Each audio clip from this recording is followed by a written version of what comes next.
Shalom, bonsoir peuple des dieux, partout où vous nous suivez à travers les mondes, vous êtes branchés sur EPV Télévision. Nous sommes dans la joie de vous avoir comme téléspectateurs en ces moments en train de suivre cette émission. C'est votre servante Nadine Efanga qui vous présente cette émission de ce soir et réalisée par le pasteur Constant Efanga, ainsi que l'équipe de EPV Télévision. Que Dieu vous bénisse tous et bonsoir à tous. Et nous sommes sur ces plateaux pour vous servir. Votre émission de ce soir va porter sur la présentation d'une veillée qui va s'organiser bientôt ici à Paris. Et nous avons reçu pour vous l'évêque Alexandre Sitou qui revient sur ces plateaux pour nous en parler. Shalom, bonsoir évêque. Bonsoir, servante de Dieu. Vous allez bien? Très bien, par sa grâce, tout va bien. Nous sommes dans la joie de vous revoir encore ce soir. Ah, exactement, ça fait longtemps. C'est toujours un plaisir de revenir dans la maison. Que Dieu vous bénisse. Amen, amen.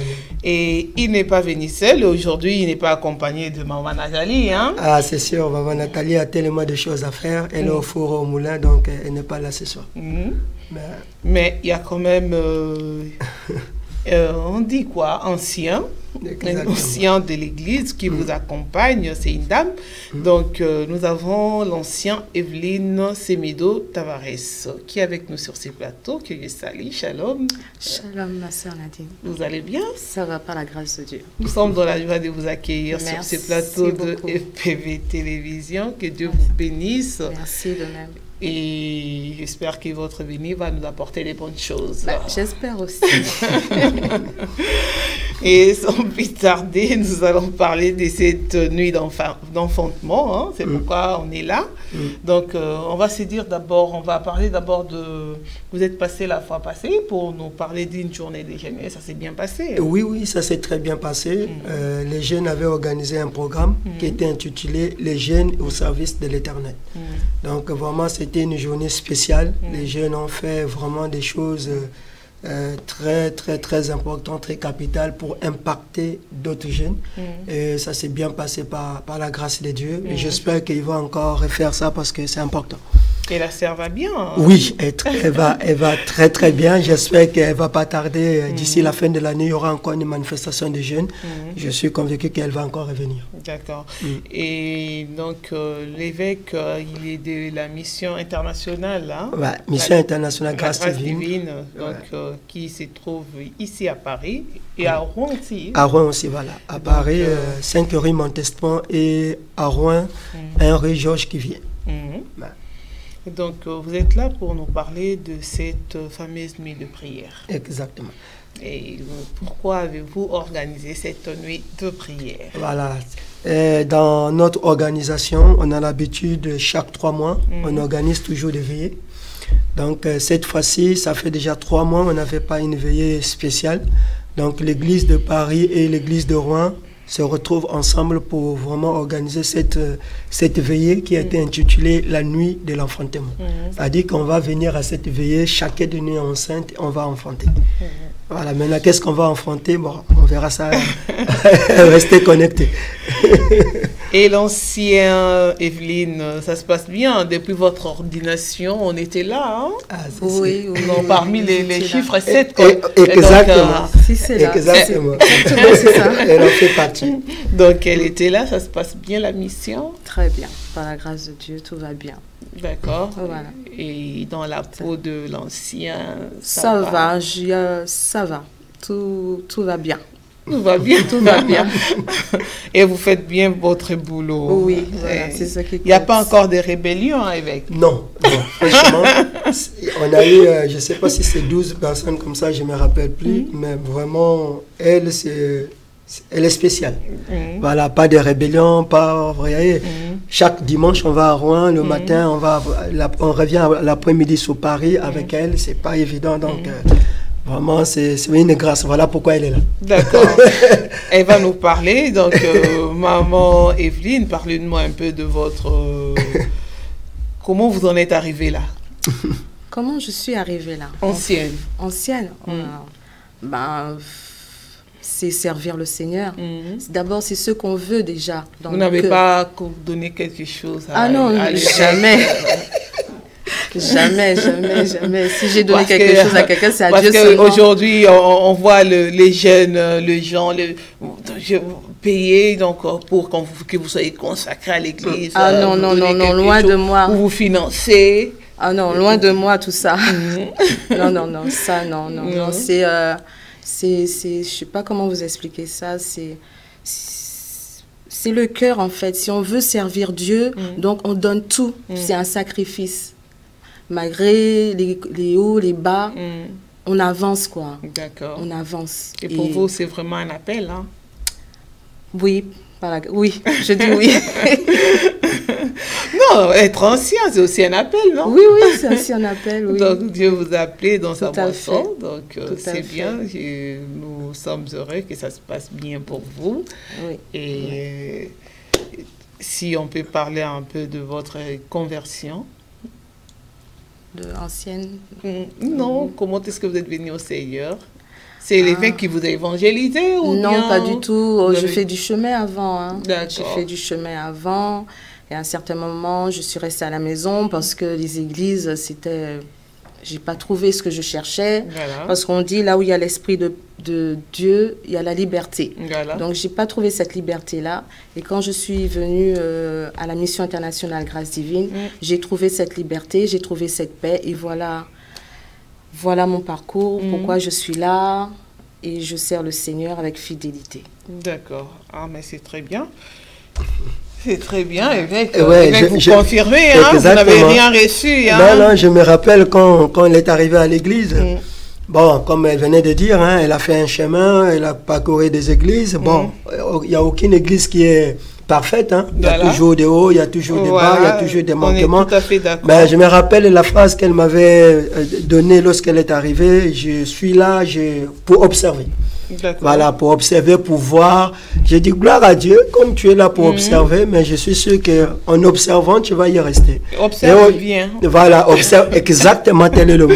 Observe bien. Voilà. Mais elle est restée. Pourquoi? Parce que là où elle était, il y a eu la déception. Parce que nous, les hommes de Dieu, on aime l'argent, l'argent. Le matin, l'argent, l'après-midi, l'argent, le soir. Donc, l'argent.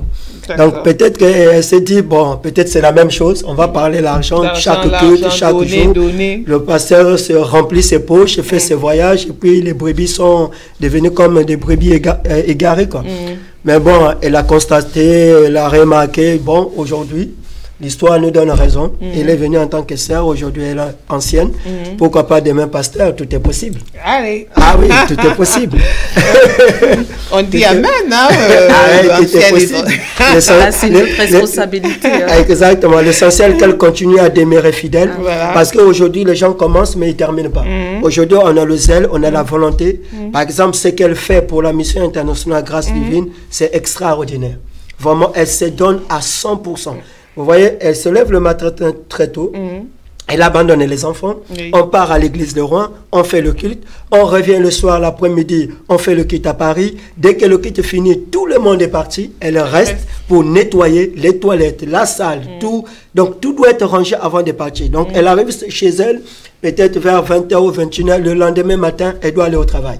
Et ça fait 2 ans qu'elle fait cela. Donc, elle a prouvé sa fidélité et moi, j'en suis ravi. Voilà, trouver de telles sœurs, c'est pas parce qu'elle est là devant moi que je vais en témoigner. Hein. Je peux qu'amener quelqu'un ici, c'est-à-dire une personne qui m'a prouvé sa fidélité. D'accord. Voilà, donc mais évêque, on va vous dire, vous les évêques, les prophètes, vous aimez bien vous promener avec des sœurs, hein? Ah, mais bien sûr, bien sûr. Jésus était entouré de sœurs, hein.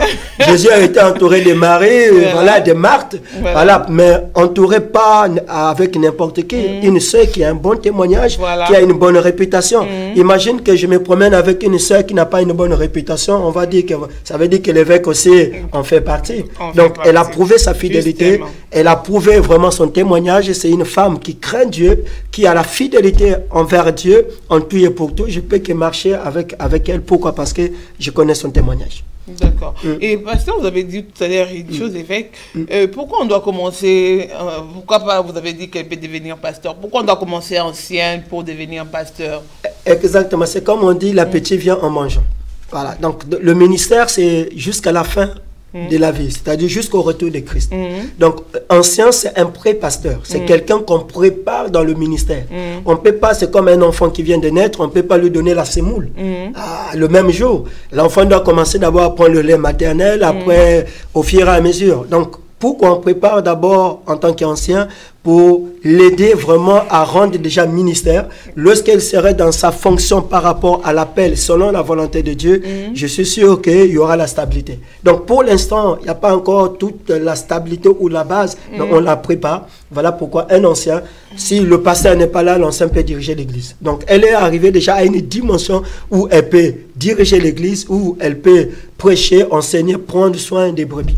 Donc c'est voilà. Vraiment important d'être préparé. Exactement. Un homme préparé est plus qu'un message. Pour arriver au ministère. Tout à fait, tout à fait. Donc elle est on est en train de la préparer, mais je suis sûr que par la grâce de Dieu, selon sa volonté, un jour, pourquoi pas. Mais c'est que je lui demande vraiment de continuer à être fidèle. Amen. Tout est possible. Et surtout qu'il a un bon père. Ah oui, ça c'est sûr. Ça c'est vrai, vous confirmez hein, que j'ai un bon père. Ça c'est sûr. Je confirme. D'accord. En tout cas, gloire à Dieu. Gloire à Dieu. On va parler d'une autre nuit d'enfantement. Et pourquoi une nuit d'enfantement? Évêque, vous aussi, vous aimez des gros mots. Exactement. C'est ce qu'on me reproche toujours. J'ai des thèmes bizarres. Oui. On ne sait pas où est-ce que je trouve les thèmes. Mais la Bible déclare que c'est poussé par le Saint-Esprit que les hommes ont parlé de la part de Dieu. Voilà. Pourquoi cette nuit d'enfantement? Parce que chacun de nous est enceinte. Une femme qui est enceinte pendant 9 mois, au bout de 9 mois, elle est obligée d'accoucher. Donc je me suis dit dans la méditation, quand je vois l'église, quand je vois la situation de chaque personne, chacun a un problème, chacun a une situation, je me suis dit que les brebis sont enceintes. Donc il faut organiser une veillée intitulée Nuit d'enfantement, afin que chacun va venir avec sa grossesse. Le jour-là, quoi qu'il arrive, chacun doit accoucher. Quoi qu'il arrive. On est condamné d'accoucher. Parce que, comme la Bible dit, tout est possible. J'espère que l'ancienne Evelyne va accoucher la nuit. Ah oui, amen. Dites-nous, ancienne Evelyne, vous aussi vous pensez pareil que l'évêque. Oui, bien sûr. Il faut accoucher à un certain moment. Ah oui, il faut accoucher. Et le temps est venu d'accoucher. Oui. Le temps est venu d'accoucher. Même si on est à 11 mois de grossesse, donc il faut... Ah ben là, c'est tard. Là, c'est tard. Mais il y en a qui sont déjà à leur 11e, 12e mois. Ah, ben non, ben là, je les invite vraiment à venir pour la nuit d'accouchement, d'enfantement. D'accord. Voilà, parce que c'est le moment. Trop, c'est trop. Trop, c'est trop. Il faut qu'ils se lèvent, qu'ils se relèvent pour accoucher. D'accord. Et pour cette nuit d'enfantement, vous avez choisi comme thème « Pas des morts-nés ». Pas des morts-nés. Évêque, pas des morts-nés. Exactement. Parce que qui dit l'enfantement, ça dit l'accouchement. Parce qu'on a vu beaucoup de femmes, le jour de l'accouchement, elle a accouché, mais l'enfant vient de mourir. Donc voilà pourquoi c'est une nuit d'accouchement. Tous nous allons accoucher, mais il n'y aura pas de morts-nés. Pourquoi pas de morts-nés? Parce que aujourd'hui, un enfant de Dieu arrive tout juste au seuil de sa bénédiction et avant de rentrer dans sa destinée prophétique, il y a un échec. C'est ce que j'appelle l'échec au seuil de la percée. Ça veut dire que le temps, par exemple, on a fait un entretien d'embauche, on a dit que bon, on va vous rappeler dans une semaine.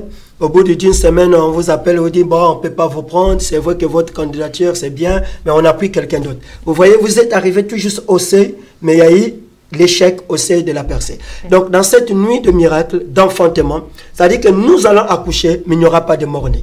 Pas de mort-nés, pourquoi? Parce qu'il n'y aura pas d'obstacles, il n'y aura pas de barrières ni de frontières qui va empêcher que l'enfant puisse naître. C'est-à-dire que la personne qui va venir avec sa maladie est condamnée de recevoir la guérison. Parce que s'il n'y a pas la guérison, c'est qu'il y a un mort-né.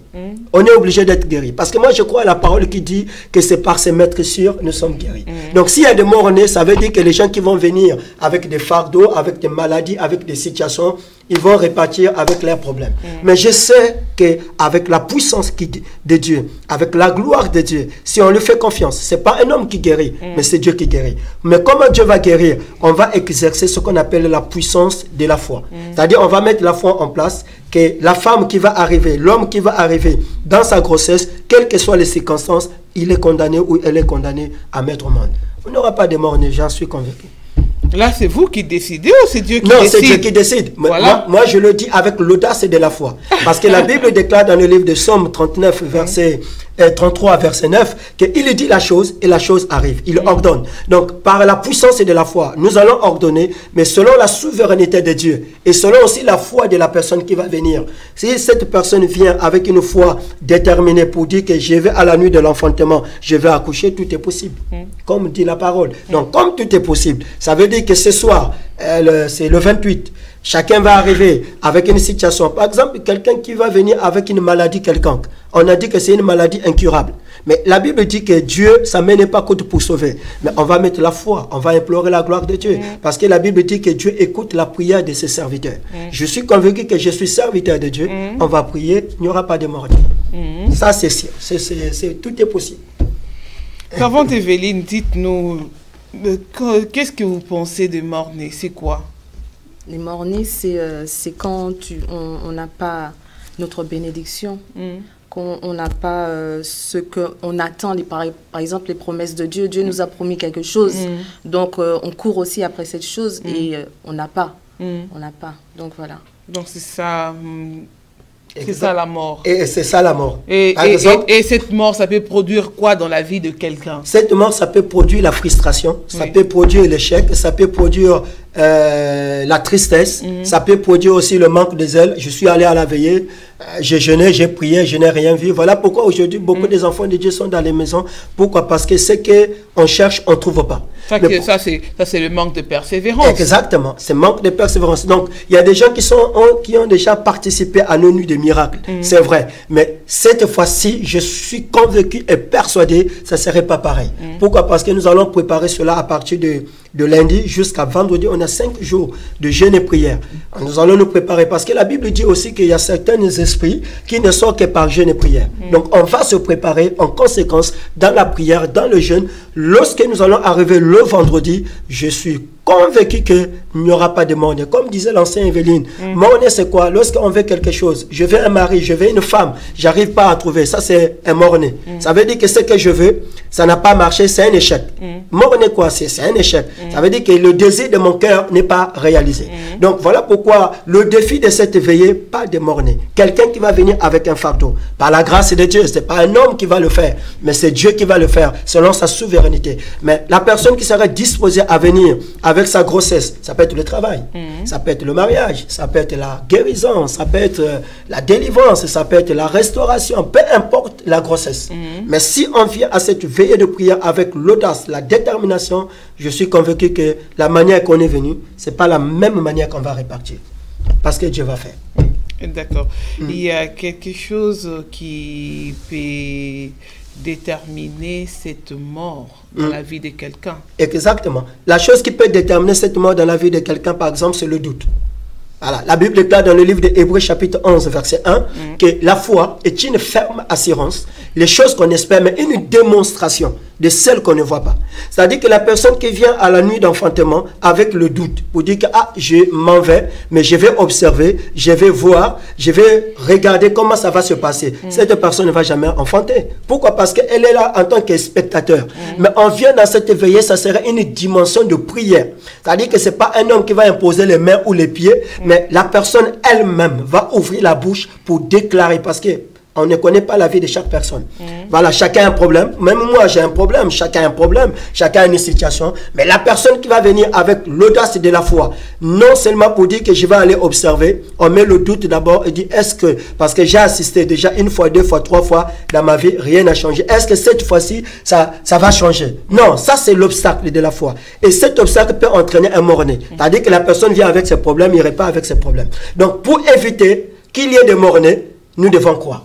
On doit garder la foi. Que tout est possible, je m'en vais et au retour, je vais témoigner la gloire de Dieu. On va revenir sur les doutes. Ma sœur Evelyne, dites-nous la date de cet événement, parce que notre public est impatient de connaître la date. La date, c'est le vendredi 28 septembre, à partir de 23h30, à Évry, au 5 rue Montespan, à Évry. D'accord. Donc, ça sera le vendredi 28. Le vendredi prochain. Ça sera la nuit du vendredi, donc la serre des Borangongo. vous avez posé la question, j'espère que vous avez eu votre réponse. Ça sera le vendredi 28 septembre, à partir de 22h, 23h. 23h30. 23h30 jusqu'à 6h du matin. 5h du matin. 5h du matin. Vous abusez, vous les pasteurs. Mais non, 23h à 5h du matin. La Bible dit quoi? C'est quand même lent. Oui, c'est vrai, mais c'est une veillée. 23h30 à 5h. Moi, j'ai fait des veillées de 18h jusqu'au lendemain à midi. 18h. Mais vous épuisez les gens. Mais non, pas épuiser les gens, c'était une nuit de délivrance. C'est-à-dire qu'il y avait un programme de délivrance, il y avait tellement de cas, on n'avait pas... Et vous-même, vous n'étiez pas fatigué? Ah, la Bible déclare, là, c'est Dieu qui nous renouvelle les forces. Voilà. On le fait pas selon la chair, mais selon l'esprit. Et c'était un cas totalement difficile. C'était un jeune homme, c'est un témoignage que je partage, c'était un jeune homme de 12 ans, mais qui était sorcier, qui était initié depuis qu'il était dans le ventre par sa grand-mère. Et ce jeune homme a causé des dégâts dans toute la famille. Donc lorsque cet enfant est venu à la veillée, c'était pas évident. On dit à l'esprit de sortir, dit non, non, non, je dois pas sortir. On dit non, pourquoi? Parce qu'il y avait des alliances, il y avait des contrats, mais on était obligé d'arriver jusqu'à la fin pour que l'esprit puisse dire exactement, je sors et je libère. Parce que lors d'une délivrance, s'il y a manifestation de l'esprit, si on ne commande pas à l'esprit de sortir, on laisse cet enfant avec cet esprit, la condition sera encore très compliquée. Donc voilà pourquoi on était obligé d'arriver jusqu'à midi le lendemain pour permettre que vraiment cet enfant soit délivré. Donc c'est de 23h30 à 5h du matin, par la grâce de Dieu, j'espère qu'on va respecter le temps. Évêque, je n'ai pas vu dans la Bible où Jésus a fait une délivrance de plus d'1 heure du temps. Hein? Oui, mais... Mais qu'est-ce qui se passe avec vous? Non, qu'est-ce qui se passe? Le problème, c'est que ce n'est pas la personne qui délivre, mais c'est la personne qu'on est en train de prier, son état. Parce qu'il y a certaines situations où, quand on arrive, la personne au préalable n'a pas confessé, n'a pas avoué certaines choses. Parce que la Bible déclare que la main de l'Éternel n'est pas courte pour sauver. Ce sont vos péchés, vos crimes qui mettent la séparation entre Dieu et nous les hommes. Tu viens à l'église, tu as des esprits par exemple, tu as des démons, tu es possédé, ainsi de suite. Selon la puissance de Dieu, le Seigneur est capable de délivrer sur place. Mais il y a certaines choses, il faut que la personne puisse avouer, reconnaître que j'ai mal fait, j'ai fait ceci, j'ai fait cela. En confessant le péché, en confessant ce qu'on a fait, automatiquement la délivrance. Voilà pourquoi il y a certaines églises ou certains hommes de Dieu, on exige de faire la cure d'âme pour connaître au moins le parcours, la vie de la personne. Parce que si on n'a pas avoué, si on n'a pas reconnu que j'ai mal fait, j'ai commis le péché, j'ai commis ceci, j'ai fait ceci, ça serait tellement difficile. Il y a aussi les mensonges dans ces cure d'âme. Ah, mais ça c'est sûr, on ne dit pas tout. Il y a certaines choses qu'on va dire. Mais voilà pourquoi quand je fais la délivrance à certaines personnes, j'ai l'habitude de le dire. Quand vous partez chez le médecin, vous dites au médecin que j'ai mal à la tête. Or, tu n'as pas mal à la tête, tu as des maux de ventre. Qu'est-ce que le médecin va faire?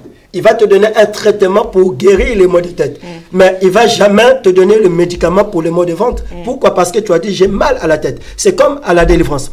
Tu as un problème de mari de nuit. Tu vas expliquer ta situation en disant que j'ai un esprit de sirène des eaux. On va chasser l'esprit de sirène des eaux. Mais le mari de nuit va toujours rester dans la vie de la personne. Pourquoi? Parce que tant qu'on n'a pas détecté quel est l'esprit qui anime la personne, cet esprit-là ne va jamais partir. Mais la personne lui-même, il n'est pas à même de déterminer l'esprit qu'il anime. Non, non, il ne peut pas déterminer l'esprit qu'il anime parce que la personne, c'est l'ignorance, il ne sait pas. Mais en expliquant sa situation. Par exemple, je peux détecter l'esprit qui anime une personne qui est victime, par exemple, de femme ou de mari de nuit. Je lui pose seulement la question, est-ce que tu as déjà vu un homme ou une femme dans ton rêve en train, excusez-moi le terme, de coucher avec toi, ainsi de suite. Quand on dit oui, je vois des hommes ou des femmes, je veux savoir que dans la vie de cette personne, il y a un esprit de mari ou de femme de nuit. Donc, en faisant cette cure d'âme, ça va me faciliter la tâche pour faire la délivrance. Mais si la personne n'exprime pas exactement l'état de son cœur, ne dit pas la vérité, la délivrance, ça serait compliqué. Sauf parce qu'il y a la souveraineté de Dieu. Si c'est le temps de Dieu, le Seigneur lui-même est capable de délivrer la personne. Mais l'idéal, c'est qu'il faut dire la vérité. Il faut dire vraiment ce qu'on a fait comme mal, comme péché, ça facilite les choses. D'accord. Mais aussi, il y a aussi des personnes qu'on ne peut pas délivrer. Hein? Ah, mais pas qu'il n'y a pas de personnes qu'on ne peut pas délivrer. Moi, je crois à la puissance qui délivre. La Bible déclare tout est possible. Il n'y a aucun esprit qui peut dépasser la puissance de Dieu. Il n'y a aucun esprit. Donc, peu importe l'esprit, sirène des eaux, Mami Wata, peu importe l'esprit, la Bible déclare que Luc chapitre 10, verset 19, je vous ai donné le pouvoir de marcher sous les serpents, sous les scorpions, sur toute la puissance de l'ennemi. Et la Bible dit ceci, rien ne peut nous nuire. Ça veut dire qu'aucun esprit, aucune puissance ne peut nuire un enfant de Dieu. Pourquoi? Parce que je suis un enfant de Dieu. Mais si les esprits, les démons arrivent à nous nuire, c'est qu'il y a des portes. Amen. On ouvre les portes et l'ennemi profite pour rentrer, pour nous faire du mal. Mais en tant qu'enfant de Dieu, serviteur ou servante de Dieu, qui marche selon la parole de Dieu, pourquoi un esprit va nuire à notre vie? C'est pas possible. C'est pas possible. Mais si la personne elle-même, c'est un esprit. Si la personne elle-même c'est un esprit, là on voit souvent, par exemple, les cas de délivrance de fous. Là, on entend qu'il y a un pasteur qui a été arrêté parce qu'on lui a donné beaucoup d'argent pour délivrer un fou, mais le fou n'est pas guéri. Mais lui, il a reçu beaucoup d'argent. Là, on l'arrête pour l'escroquerie. Ah, mais ça, c'est normal. Ça, c'est normal. Déjà, la délivrance n'est pas, c'est pas payant, c'est gratuit. Parce que ça me fait mal. Je connais Dieu tellement jeune. J'ai commencé à faire la délivrance peut-être à l'âge de 17 ans jusqu'à aujourd'hui. J'ai toujours l'habitude de dire aux gens, l'œuvre de Dieu, c'est pas avec l'argent. La Bible déclare que je vous ai donné gratuitement, donné aussi gratuitement.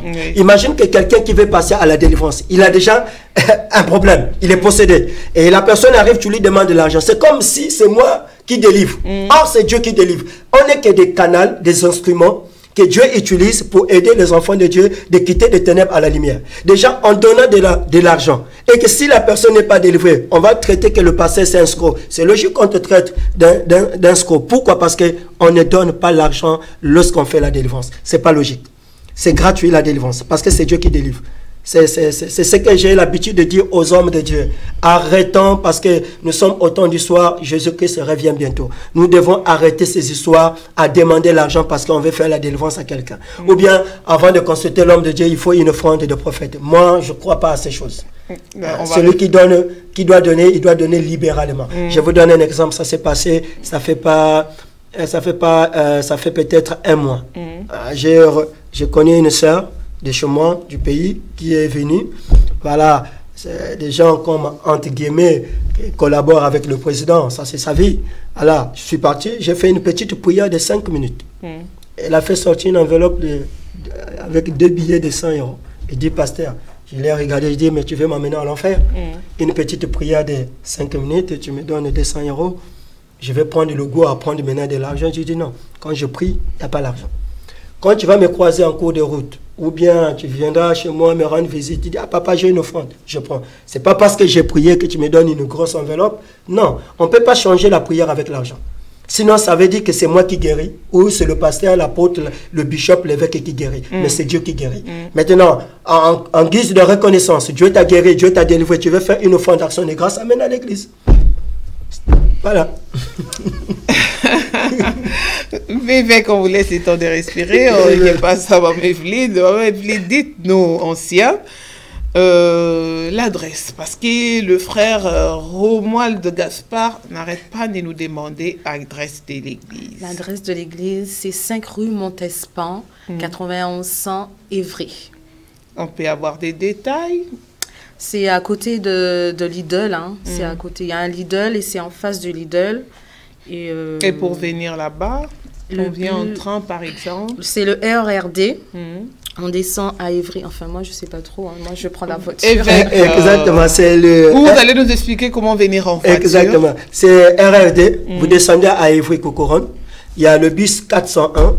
Vous prenez le bus 401. Il y a 3 arrêts. L'arrêt Galancourt. Et lorsque vous descendez à l'arrêt Galancourt, vous montez les escaliers, il y a tout juste un stade de foot et l'église est tout juste à côté. Donc la référence, c'est le restaurant indien. Ils sont en bas et nous sommes au premier étage, au 5 rue Montespan. D'accord. Et on revient à vous pour l'itinéraire en voiture. En voiture, c'est la A6, c'est sortir à Évry Centre et on suit Évry. D'accord. Évry. Et on aura des GPS. Si par malheur on n'a pas. Ah, ça c'est sûr.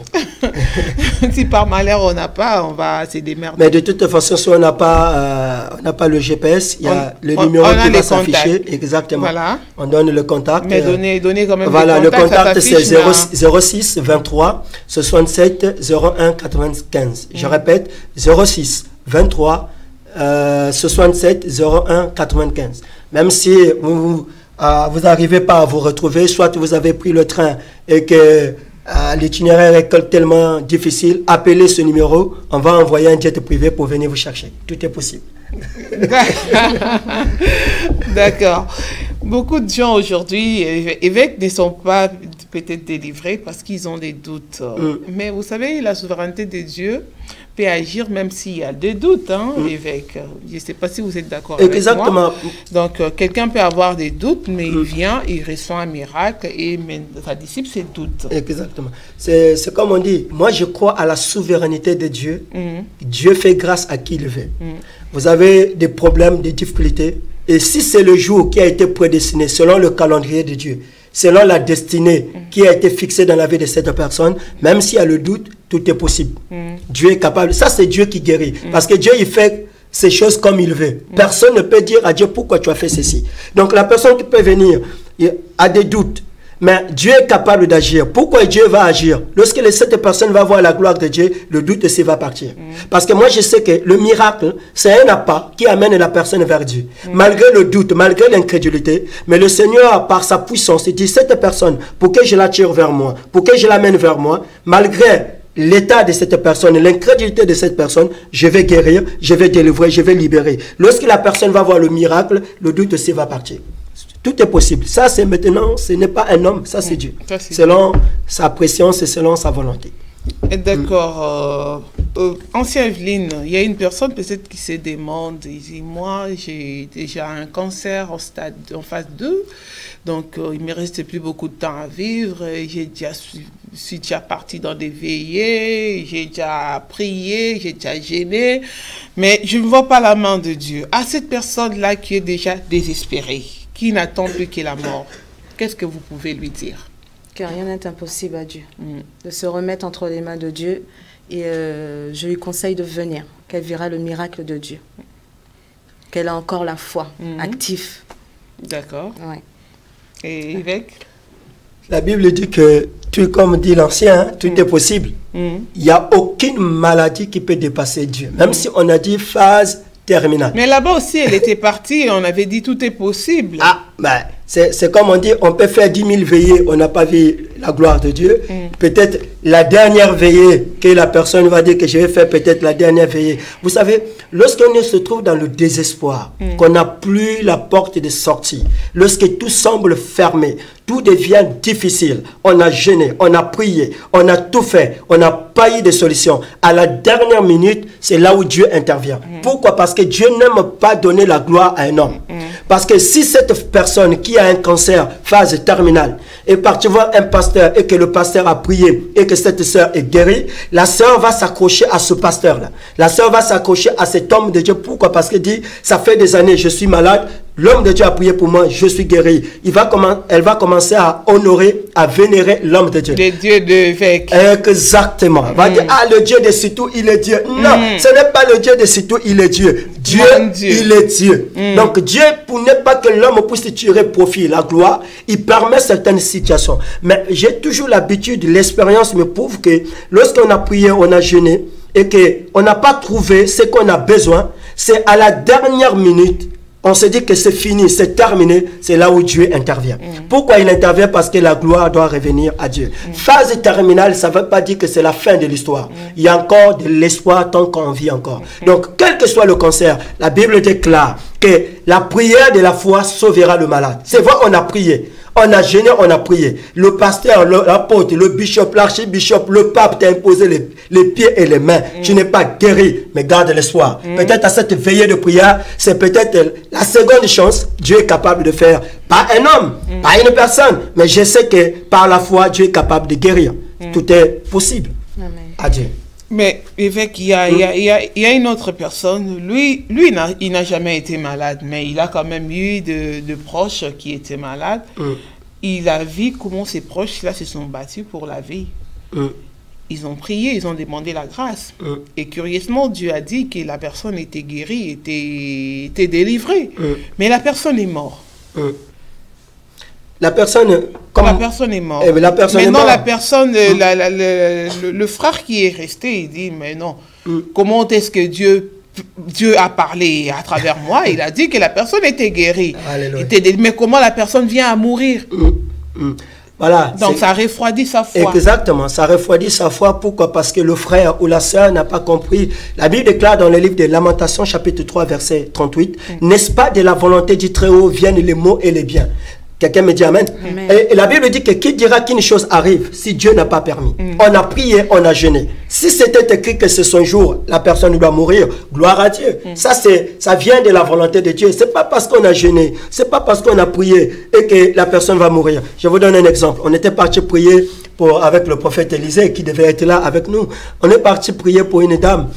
C'était déjà presque la fin, à la dernière minute. Bon, on s'est dit, on va prier, on a exercé la foi. On a prié, après un mois plus tard, on a su que cette personne était décédée.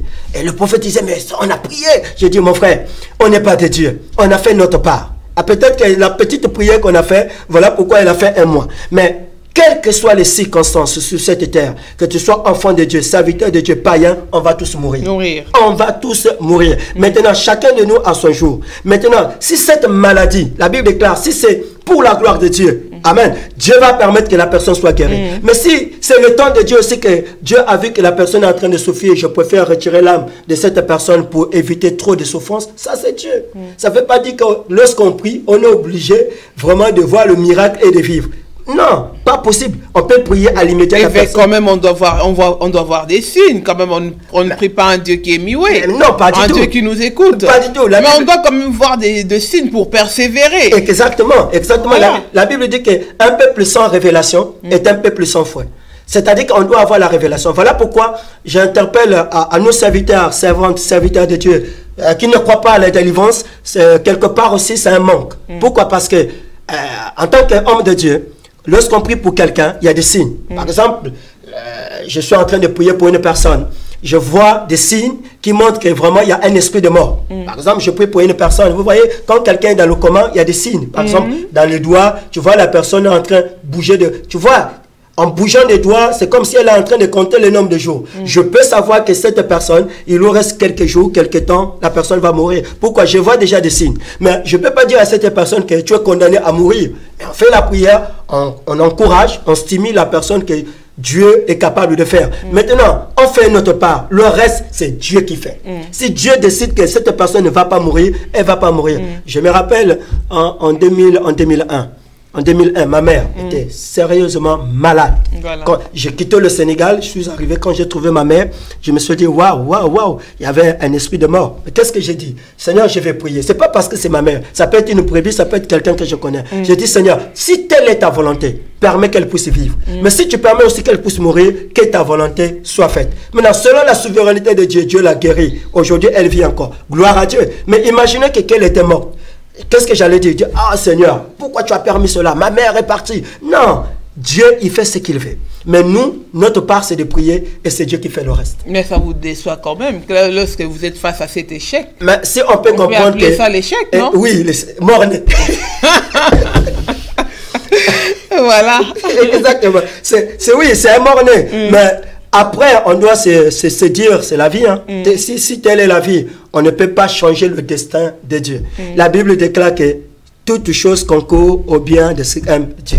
Si elle vit, gloire à Dieu. Si elle peut aussi mourir, gloire à Dieu. Mais on n'est pas là pour que les gens puissent mourir. On est là pour une nuit d'enfantement. C'est-à-dire que si tu es mort, tu dois quitter de la mort à la vie. Si tu es dans les ténèbres, tu dois quitter des ténèbres à la vie. Donc voilà pourquoi nous profitons de cette opportunité, de cette occasion pour dire aux gens qui sont au seuil de la mort qu'il n'y aura pas un mort-né. Tous, on va sortir de la mort à la vie, parce que je crois à cela. Si tu crois à cela, mon frère, je t'invite vraiment à participer à cette nuit de prière, parce qu'il n'y aura pas de mort. D'accord, parce que comme les gens n'aiment pas beaucoup mourir, hein, quand on parle de la mort, tout le monde a peur. Quand je vous dis à apôtre Site, il faut déjà commencer à préparer vos funérailles, vous allez m'appeler sorcier. Hein. Ça c'est sûr. C'est une sorcière ou quoi? Qu'est-ce qui se passe? Moi, je vais encore faire des miracles et puis elle me demande de préparer. Donc, c'est ça. Exactement. Mais la mort va toujours venir. La mort, quoi qu'il arrive, la mort. Qu'on soit vieux, qu'on soit enfant, qu'on soit bébé. Les jeunes sont en train de mourir, les vieux sont en train de... Tous nous allons mourir. Mais l'idéal est que la mort va nous arriver dans quelles circonstances? On doit mourir. Dites-nous, quelle est la mort idéale? La mort idéale, c'est mourir en Christ. Ah voilà. Aujourd'hui, on sert Dieu. Quand la mort va nous frapper, on est en train de servir Dieu. Là, on est rassuré que vraiment, on ira au ciel. C'est pas le nombre des jours qui comptent. Non, c'est pas les années qu'on a fait sur la terre. Non, c'est pas ça qui compte. Ce qui compte devant Dieu, c'est la manière qu'on a servi Dieu. Ce qui compte devant Dieu, c'est la fidélité qu'on a envers lui. Ce qui compte devant Dieu, c'est la manière que nous marchons dans la sanctification, dans la pureté et dans la fidélité envers Dieu. C'est ce qui compte. Voilà pourquoi nous sommes au temps du soir. Nous devons nous préparer. Mais avant que nous puissions nous préparer, on doit aussi préparer sur la terre. Parce que moi, je crois à la parole qui dit, le bonheur et la grâce m'accompagneront tous les jours de ma vie lorsque j'habiterai dans la maison de l'Éternel. Aujourd'hui, les païens, ils sont dans des conditions vraiment idéales, mais nous, les enfants de Dieu, on parle en langue, tout est difficile, tout est compliqué. Voilà pourquoi l'ancien Evelyne était en train de dire, trop, c'est trop. Voilà pourquoi c'est la nuit d'enfantement. Voilà pourquoi j'encourage quelqu'un, tu es enceinte de tes papiers, parce que j'étais au travail, j'ai reçu un coup de fil d'une sœur qui était en train de me dire, mais papa, ça fait 10 ans que je suis dans ce pays, je n'ai jamais eu de papier. Est-ce que si je viens à la veillée la nuit de l'enfantement, le lendemain, elle dit bien, elle me dit... Mais il a sa foi. Exactement. Elle me dit, le lendemain, est-ce que je peux avoir les papiers? Je dis, Dieu, c'est un Dieu de miracles. Tout est possible. Je lui pose la question, est-ce que tu as un dossier à la préfecture? Elle dit, non. Non, dis, et demain, tu auras des papiers comment? Voilà, je dis non. Dieu, c'est un Dieu de principes. Si nous respectons les principes, Dieu va agir. Si tu as un dossier à la préfecture et que tu viens à la nuit d'enfantement, c'est possible que le lendemain, la préfecture t'appelle pour dire, madame, vous avez déposé un dossier, c'est vrai qu'il y a eu le rejet, mais on t'appelle pour venir prendre les papiers. Dieu est capable d'intervenir. Mais si tu n'as pas le dossier à la préfecture, là, il y a un problème. Tu auras un miracle. Ah bah non, là, parce que les gens vont déposer ton dossier à la préfecture. Ça, c'est Dieu, tout est possible. Je crois au miracle, je sais que cela est possible. Mais non. Les gens n'iront pas faire des démarches à ta place, il faut s'élever quand même. Ma sœur, vous savez, quand Dieu veut manifester sa gloire, il peut le faire. Je suis un témoin vivant. Comment j'ai fait pour venir en Europe, à Paris? J'ai déposé à l'ambassade de Brazzaville mon passeport avec l'inscription. J'avais pas le papier d'accueil. J'avais pas le papier qui prouve que j'ai 3 millions pour venir étudier en France. J'avais rien. J'avais que mon passeport. Mais j'ai déposé à l'ambassade. J'ai dit, si Dieu, il est Dieu, je vais expérimenter la puissance de la foi. Ma soeur, je vous avoue, je vous dis la vérité. J'ai déposé le passeport un vendredi. Le lundi, je suis arrivé, on m'a donné le visa. Mais vous avez dit quelque chose que j'ai beaucoup aimé. Vous avez déposé un passeport. Un passeport. Mais lui, qu'est-ce qu'il a déposé? Mais non, voilà, exactement. Voilà pourquoi il faut commencer quelque part pour que le miracle de Dieu, même s'il est fait, que ça soit réel comme ça. Exactement. C'est ce que on doit commencer quelque part. Bien sûr, c'est ce que je dis à la sœur. Est-ce que tu as déposé un dossier à la préfecture? Elle dit non. J'ai dit bon, avant même que tu viennes à la nuit de miracle, va déposer. Voilà, va déposer. Et que tu viens à la nuit de l'enfantement, tu verras que quand on va t'appeler, la réponse sera favorable. Voilà. Donc, aide-toi, le ciel t'aidera. Quelqu'un qui cherche le travail, tu ne vas pas rester toute la nuit, et puis le téléphone. Va déposer ton CV. En fonction de ton CV, Dieu va toucher le cœur, parce qu'il est écrit, le cœur du roi est entre les mains de l'Éternel. La personne qui va lire le CV, Dieu va toucher son cœur et va t'appeler pour aller travailler. Donc, fais ta part et Dieu fera le reste. C'est possible. Ah oui. D'accord. Parce que je croyais que vous avez rien donné à l'ambassade. Non, vous avez les visas. Non. Mais regarde, on donne toujours quelque chose. Regarde Moïse. Moïse se trouve devant la mer Rouge.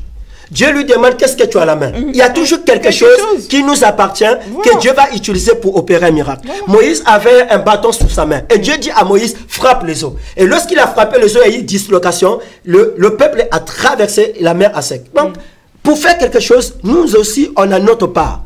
Hein, on a notre responsabilité et Dieu est capable de faire le reste. Parce que si on reste à la maison, on parle la langue, on n'est plus autant de la manne. Hein. D'accord. La sœur Evelyne a quelque chose à rajouter là-dessus.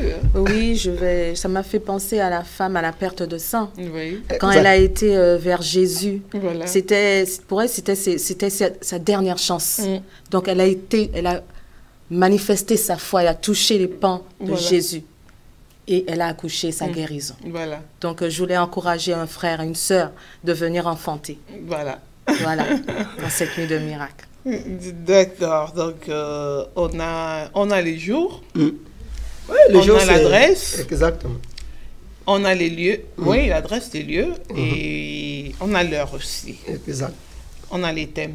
Ouais. Les orateurs. Et on va parler des orateurs. Exactement. Donc, il y aura trois orateurs. Il y aura le pasteur Rossan. Vraiment, c'est un homme de Dieu que j'ai croisé, ça fait pas longtemps. Vous savez, il faut marcher dans un monde de l'esprit. J'ai vu l'homme de Dieu, vraiment le zèle, la volonté. J'ai dit, celui-là, on peut collaborer ensemble. Voilà. Donc, lui ici, il sera parmi nous le vendredi à la veillée. C'est un homme vraiment... comme on dit, qui crache le feu. Il y a l'Esprit de Dieu en lui. Il y aura aussi le pasteur Estache, c'est un homme bien, qu'on partage aussi la parole ensemble. Et moi-même aussi, je vais intervenir. Donc, il y aura 3 orateurs à cette nuit de miracles. Et à la fin, il y aura un moment de prière intense. Voilà, l'objectif, voilà, on donne la parole parce que la Bible déclare, il envoyait la parole et la parole est guérie. Donc, il y aura un moment de la parole et à la fin, l'objectif, c'est que nous devons accoucher. Pourquoi? Parce que, vous savez, lorsqu'une femme est enceinte, c'est la période d'accouchement. Qu'est-ce qu'elle va faire? Elle va aller à l'hôpital, à la maternité. Donc, lorsqu'elle arrive à la maternité, elle va se retrouver dans la salle de réception. Après la salle de réception, elle va passer à la salle d'attente. Après la salle d'attente, elle va arriver à la salle d'accouchement. Donc, voilà les 3 dimensions qui vont permettre que la femme puisse mettre au monde. Donc, peut-être qu'il y a quelqu'un qui se trouve dans la salle de réception, là où on fait l'échographie pour voir est-ce que l'enfant est transversal, est-ce que l'enfant a une bonne position, est-ce que le rythme cardiaque, ça fonctionne bien. Lorsque cette personne va quitter la salle de réception, va rentrer dans la salle d'attente. Mais la salle d'attente, c'est compliqué, c'est difficile. Parce que dans la salle d'attente, on a la trouille, on a peur, on se dit, ah, est-ce que je vais avoir un mort-né, est-ce que. Mais lorsqu'on se retrouve dans la salle d'accouchement, là on a l'espoir, c'est dit, dans quelques minutes, je vais entendre le cri de mon enfant. Donc, je dis à quelqu'un de sortir dans la salle de réception, de sortir dans la salle d'attente et d'arriver dans la salle de la maternité. C'est là où on va mettre au monde. C'est-à-dire, la salle de la maternité, c'est le vendredi, le 28 septembre. Tu viens avec ta grossesse, je suis sûr, il n'y aura pas de césarienne. Pas du tout, pas de césarienne. Pas de césarienne. Il n'y aura pas de péridurale. Directement, pouf, tu enfantes. Oh yes. Des fois, d'autres personnes ont besoin de péridurale. D'autres personnes, mais la nuit d'enfantement, on n'a pas besoin de péridurale. Voilà. On n'a pas besoin de péridurale, on n'a pas besoin de césarienne, parce que c'est une nuit où on va enfanter d'une manière spirituelle et naturelle. D'accord. Pour les gens qui sont lents à accoucher, donc... on va stimuler la foi. On peut envisager le péri. Exactement, c'est possible, c'est possible. Mais tout dépend de la dimension de la foi de chaque personne. Voilà, si tu as ta foi, parce qu'il y a certaines femmes, quand elles arrivent à la maternité, ça prend du temps, ça peut être 2 heures, mais il y a certaines personnes, en 7 minutes, l'enfant est sorti. Donc, tout dépend de la disposition du cœur de chaque personne qui va venir avec la nuit des miracles. Si tu viens avec une détermination, avec le zèle, pour dire que dès que je mets mon pied à la salle, je dois accoucher, c'est possible. Tout est possible. Oh, évêque. Vraiment, on attend ces moments-là pour accoucher. Donc, n'attends pas, commence déjà à te préparer. Toi qui nous suis, toi qui veux venir à cette nuit, commence déjà à te préparer et puis bien préparer la semaine. N'attends pas le vendredi pour observer les miracles. Non. On commence déjà maintenant. On a la foi. On s'est dit, non, l'Éternel va opérer. On commence à se préparer spirituellement. Et nous sommes presque à la fin. Donc, on va laisser juste une parole à la servante de Dieu, ancienne Evelyne. je vais profiter, merci, pour inviter toute personne qui attendent leur accouchement, hein, qui sont enceintes depuis 11 mois, 11 mois. 11 pour venir assister à cette nuit d'accouchement. Donc, je vous invite à venir à accoucher et qu'il n'y aura pas de mort-né. C'est sûr, vous allez rentrer dans votre bénédiction. Amen. Et les promesses de Dieu vont se manifester. En tout cas, gloire à Dieu. Voilà. Et évêque. C'est un moment important, un moment capital que j'encourage à tout enfant de Dieu. C'est comme ma devise, c'est l'intérêt du royaume. C'est pas pour une église, c'est pas pour quelqu'un, c'est pas pour une personne, mais c'est pour la gloire de Dieu. Peu importe ta communauté, peu importe ton église, peu importe là où tu te trouves, chrétien, musulman, païen, c'est une nuit spéciale, c'est ouvert à tout le monde, c'est gratuit, c'est la nuit d'enfantement. Tu es enceinte, comme disait la servante de Nadine, peut-être 12 mois, peut-être 11 mois. Vous voyez, quand la femme a dépassé des mois, qu'est-ce qu'on fait? On peut provoquer l'accouchement. Voilà. Donc, si ta grossesse a dépassé les 9 mois, cette nuit, on peut provoquer l'accouchement. C'est-à-dire, on peut anticiper vraiment ton accouchement. C'est pas un homme qui peut le faire, mais c'est Dieu qui peut le faire. Parce que moi, je crois à la souveraineté de Dieu. Je crois à la puissance qui guérit. Voilà pourquoi je lance un défi à chaque enfant de Dieu, vraiment de venir à cette nuit de miracle, le vendredi 28 septembre, à partir de 23h, au 5 rue Montespan. Pourquoi? Parce que nous devons accoucher. Qu'est-ce que tu vas accoucher? Peut-être ton travail, peut-être c'est ton mariage, peut-être que tu as besoin des enfants, parce que souvent il y a beaucoup de femmes qui sont mariées mais qui sont stériles. Voilà. Mais je crois à une parole qui dit, il n'y aura pas de femmes stériles en Israël, ni des hommes stériles. Donc tu n'es pas stérile, pourquoi? Parce qu'il te manque seulement un jour que tu puisses accoucher. Donc je t'invite, quelle que soit ta situation, quel que soit ton problème, la Bible déclare que, n'est-ce pas, de la volonté de Dieu qui naissent le bien et le mal. Mais j'espère que ce jour-là, il n'y aura pas le mal, mais Dieu va nous faire du bien. Mais pour préparer cette nuit d'enfantement, nous avons 5 jours de jeûne et prière. Voilà. Donc ça commence le lundi. Aujourd'hui, on est samedi, dimanche, lundi, à 6h du matin jusqu'à 18h. Donc le lundi, nous allons nous connecter sur la plateforme. Je vous donne le numéro. Si tu peux participer à cette prière, c'est le 07 55 51 18 30. Je répète, le 07 55 51 18 30.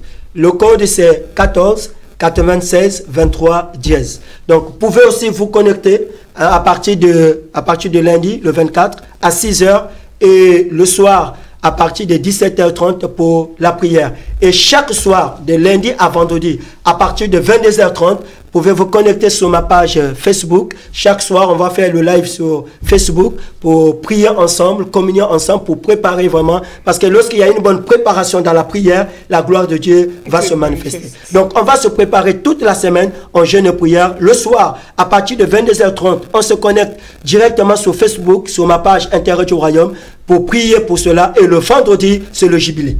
Vendredi, c'est le jubilé. Amen. Nuit d'enfantement. Nuit d'enfantement, pas de mort-né. C'est le jubilé le vendredi. Gloire à Jésus, gloire à Dieu. En tout cas, ça sera tout pour ce soir. Donc, nous allons vous demander de prier pour tous nos bien-aimés qui nous ont suivis. Je vais prier pour quelqu'un.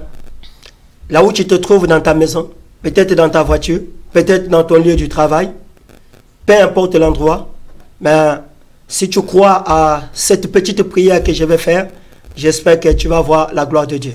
Peut-être que tu es au bout du tunnel, peut-être que tu es à une phase terminale, peut-être que tu as une maladie qu'on a dit qu'il n'y a pas le traitement, mais mon Dieu est capable. Il est capable de guérir, il est capable de délivrer, parce qu'il est le même, hier, aujourd'hui, éternellement. Si Lazare qui était mort est sorti de la tombe, si Lazare qui était décomposé est sorti de la tombe, ça veut dire que ton cas, ta situation, tout est encore possible. Crois et tu verras la gloire de Dieu. Je vais prier. Isaïe, le temps de Père, mon âme te dit encore merci. Je sais que nous avons passé des moments fabuleux, des moments importants. Je sais qu'il y a des gens qui nous ont suivis, qui ont des cas difficiles. Mais la Bible déclare, n'est-ce pas, ô éternel Dieu, que tout ce que nous demandons à ton nom, tu vas le faire. Je recommence cette nuit de prière, nuit d'enfantement entre tes mains. Que la chair se taise, que Seigneur, ton esprit puisse prendre le contrôle. Que ce ne soit pas pour la gloire d'un homme, mais ce soit pour ta gloire. Père, dispose le cœur de chaque personne, dispose l'atmosphère, oh Dieu, afin que ton nom soit glorifié. Je prie, Seigneur, pour ceux qui sont malades, ceux qui ont des cas, des situations difficiles, compliquées, Seigneur, étends ta main. Accorde ta souveraineté, Seigneur, fais grâce. Fais-nous grâce pour que, ô éternel, parce que le monde attend avec un ardent désir la manifestation des fils de Dieu. Nous voulons voir ta gloire, Seigneur. Nous voulons voir, Seigneur, ta manifestation de ta puissance dans nos vies, parce que tu viens bientôt. Comment croiront-ils, Seigneur, s'il n'y a pas le miracle, oh Dieu? Manifeste un miracle dans la vie de quelqu'un qui souffre, de quelqu'un qui est malade, quelqu'un qui est possédé, quelqu'un qui est délivré. La Bible déclare, oh Dieu, l'Esprit du Seigneur est sous moi. Seigneur, tu nous as oué pour apporter la bonne nouvelle aux malheureux, pour donner aux captifs la liberté, aux prisonniers la délivrance. Seigneur, délivre quelqu'un qui est victime de maris de nuit, qui est victime de femmes de nuit, des sirènes des eaux, qui est victime, Seigneur, des liens du célibat, des liens, Seigneur, de l'envoûtement, des liens de la servitude, de la condamnation. Seigneur, tu n'as point changé. Ce que tu as fait hier, tu le feras aujourd'hui.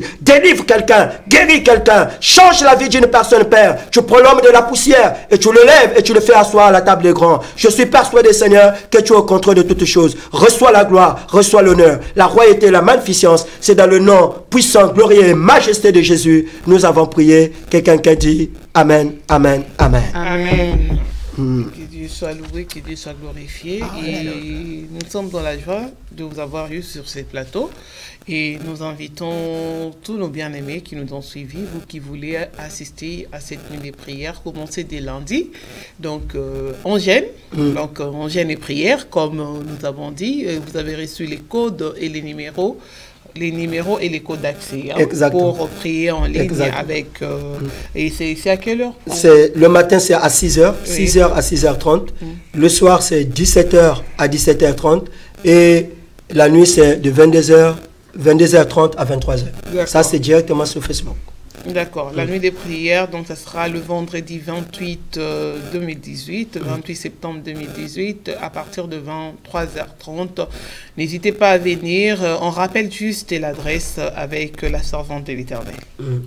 L'adresse, c'est l'église MIGD. C'est au 5 rue Montespan, 91 100 Évry. Mais il y a un interphone, il faut sonner sur Cité de la Grâce. Cité de la Grâce. Donc, c'est ça. Donc, c'est ça notre adresse et notre code pour rentrer. Vraiment, que Dieu vous bénisse. Hein? Que Dieu vous bénisse aussi. On a fini et je ne sais plus, est-ce que quelqu'un a encore un mot à ajouter ou bien des salutations? Salutations, grand merci au pasteur Constant. Souvent, on nous voit, mais on ne le voit pas. Mais c'est quelqu'un qui fait un travail dans l'ombre. Vraiment, que Dieu le bénisse. Merci aussi à vous aussi. Sans vous, on ne serait pas là. Merci. Voilà, je voulais aussi dire merci à ma charmante épouse qui n'a pas eu l'opportunité d'être là ce soir, l'évangéliste Nathalie. Là où elle se trouve, vraiment que Dieu la bénisse. Amen. Merci, que Dieu bénisse toutes les personnes qui nous ont suivis ce soir. C'était avec une grande joie, un grand amour que nous avons choisi de vous présenter cette émission ce soir. J'espère que Dieu vous a visité et vous serez visité si vous choisissez de venir dans cette veillée qui va se dérouler le 28. Que Dieu vous bénisse abondamment et continuez à partager les messages aux personnes qui n'ont pas reçu les messages ou qui n'ont pas suivi actuellement. Le message est resté sur votre page Facebook. Vous pouvez toujours le partager et inviter et pourquoi pas sur YouTube également, parce que l'émission sera aussi transférée sur YouTube. Donc, continuez à suivre et à partager. Et EPV TV est toujours là pour vous servir avec votre servante Nadine Efwanga et le pasteur Constant, ainsi que toute l'équipe de EPV Télévision. Soyez tous bénis. Vous avez un événement que vous voulez annoncer, vous avez un événement que vous souhaitez couvrir, EPV TV, toujours là à votre service. Que Dieu vous bénisse abondamment. On se retrouve à très bientôt dans nos émissions. Restez dans la grâce de Dieu. Au revoir.